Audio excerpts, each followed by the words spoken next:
अरे योगिता कितना शर्माओगी यार, तुम्हारा हाथ ही तो पकड़ा है मैंने सिर्फ। हाँ। तुम्हें तो पता है कि मुझे ये सब शादी से पहले बिल्कुल भी ठीक नहीं लगता। और वैसे भी हम पब्लिक प्लेस में हैं। तुमसे कब से कह रही हूँ कि हमें अपनी फैमिली में एक दूसरे के बारे में बता देना चाहिए। अरे बाबा, मैंने ऑलरेडी तुम्हारे बारे में अपने घर वालों को बता दिया है यार, अब तो बस तुम्हारी बारी है। तुम सच कह रहे हो?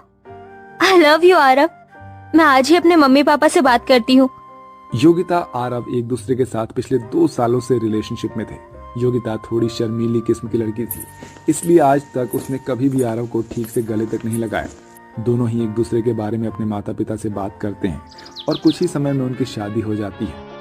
आरव तेरी चॉइस तो बढ़िया है यार। अगर मैं भी तेरी जगह होता ना, तेरी जैसे जवान होता, तो बिल्कुल योगिता बहू जैसी लड़की से ही शादी करता। अरे जैसे ही क्यों, मैं तो योगिता से ही शादी कर लेता। अपने गृह प्रवेश पर अपने ससुर के मुंह से ऐसी बात सुनकर योगिता को काफी अजीब महसूस होने लगता है, लेकिन वो इस बात पर ज्यादा ध्यान नहीं देती। अब आरव और योगिता अपने कमरे में चले जाते हैं और एक दूसरे के साथ काफी अच्छा वक्त बिताते हैं। और आज योगिता का उसके ससुराल में पहला दिन होता है। योगिता अपने कमरे में तैयार हो रही होती है कि तभी योगिता की नंद प्रिया उसके कमरे में आती है। ओ भाभी, इस रेड साड़ी में तो काफी सुंदर लग रही हो। आपको पता है ना कि भैया का फेवरेट कलर रेड है। कहीं वो आपको इस साड़ी में देखकर दोबारा से सुहागरात मनाने के मूड में ना आ जाए। वैसे कैसी रही आपकी फर्स्ट नाइट? प्रिया, ये सब तुम कैसी बातें कर रही हो? मैं तुम्हारी भाभी हूँ, कोई सहेली तो नहीं। भाभी, ये तो बस नॉर्मल है। बताइए ना, क्या क्या किया आपने रात में? आने वाले कुछ समय में मेरी भी शादी हो जाएगी। आप क्या अपनी नंद को टिप्स नहीं देंगी? भगवान, ये कैसी ठरकी नंद मिली है मुझे। भला अपनी भाभी से कोई इस तरह बेशर्मी से बात करता है क्या? दरअसल योगिता के ससुराल वाले थोड़े आजाद ख्याल वाले होते हैं, या यूं कहें कि थोड़े ठरकी किस्म के लोग होते हैं। घर में बहू आ जाने के बावजूद भी उन लोगों में जरा भी समझ नहीं थी।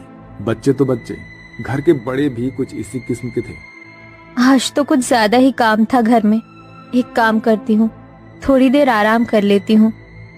घर का सारा काम खत्म करके योगिता अपने कमरे में आराम कर रही होती है कि तभी योगिता का देवर दिनेश बिना अपनी भाभी के कमरे का दरवाजा खटखटाए उसके कमरे में आ जाता है, जिसे देखकर योगिता अचानक से हिचकिचाते हुए घबरा कर उठती है। अरे दिनेश, तुम ऐसे अचानक कमरे में कैसे चले आए?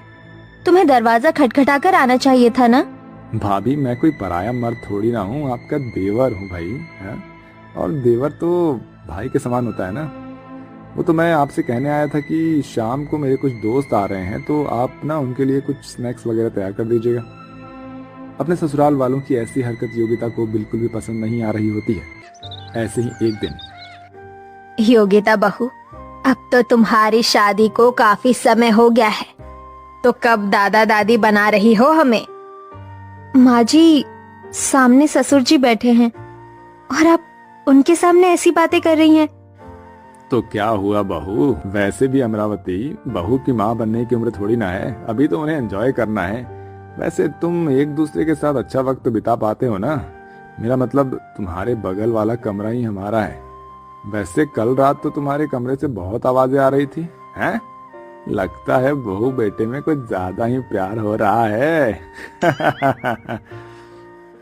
अपने ससुर की ऐसी बातें सुनकर योगिता शर्म के मारे पानी पानी हो जाती है और भागती हुई अपने कमरे में चली जाती है। भगवान, ये कैसा ठरकी ससुराल मिला है मुझे। एक से एक ठरकी लोग हैं यहाँ पर। भला बहू से कोई ऐसी बात करता है?